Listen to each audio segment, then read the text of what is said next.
सात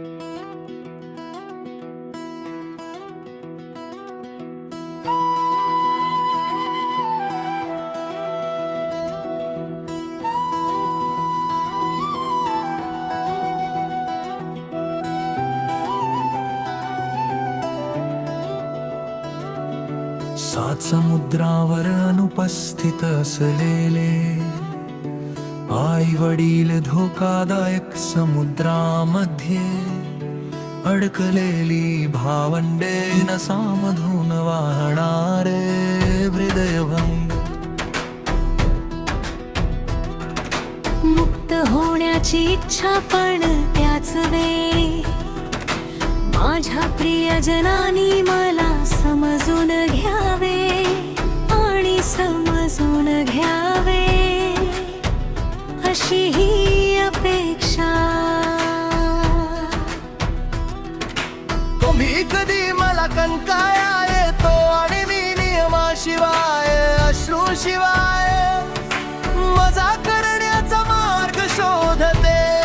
मी सगळ्या गोष्टींकडे दुर्लक्ष करते आणि मला काय माहित नाही हे शोधण्यावरच लक्ष केंद्रित करते. पण खरं तर मी स्वतःला माझ्या अस्तित्वाला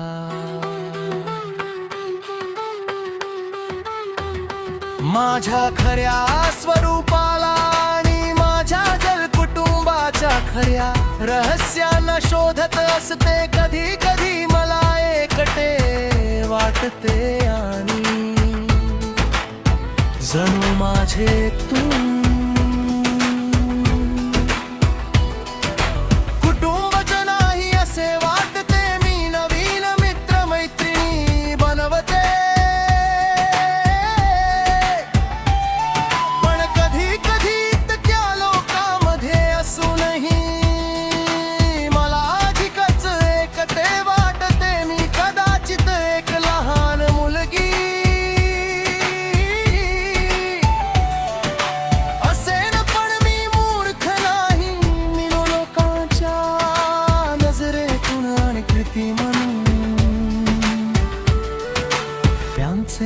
मन वाचू शकते.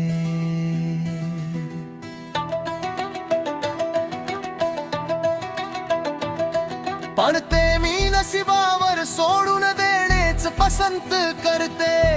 का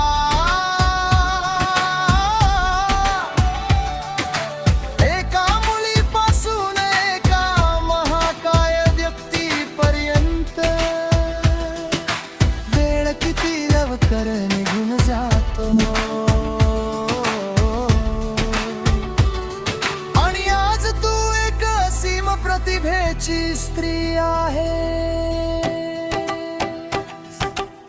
तुझी शक्ती तुझ्या पलीकडे आहे. वेदना आणि रहस्य हे तुझ्या अस्तित्वाचाच एक भाग आहेत. तुम्ही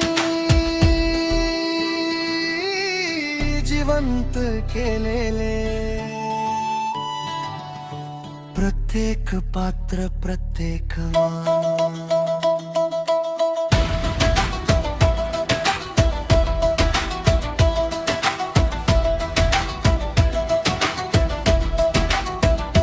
कथा ही तुमच्या भावनांचा एक सागर बनते जिथे तुम्ही तुमच्या कल्पना शिकू शकता आणि त्यांना संघटित करू शकता. मग त्या पात्राबद्दल असोत किंवा तुमच्या स्वतःच्या तुमच्या कामाला पात्र म्हणून पाहत नाही तुम्ही त्यांना कोड्याच्या तुकड्यांसारखे पाहता. आणि आळसाचा प्रत्येक क्षण तुमच्या अस्तित्वाचा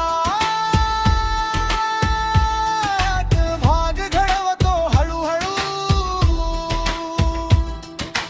तुम्ही स्वतःच्या आत्म्याचे व्यक्तिमत्वाचे आणि अस्तित्वाच्या कारणाचे खरे कोडे तयार घडप हवतो. कारण तुमचे स्वातंत्र्य हीच तुमची शक्ती आहे. तुम्ही खूप प्रतिभावान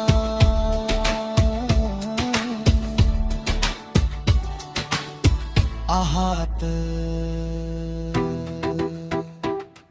आणि नेहमी स्वतः सारखे राहण्यास आणि ज्या गोष्टी तुम्ही साध्य करण्यासाठी जन्माला आला आहात त्यासाठी लढण्यास घाबरू नका.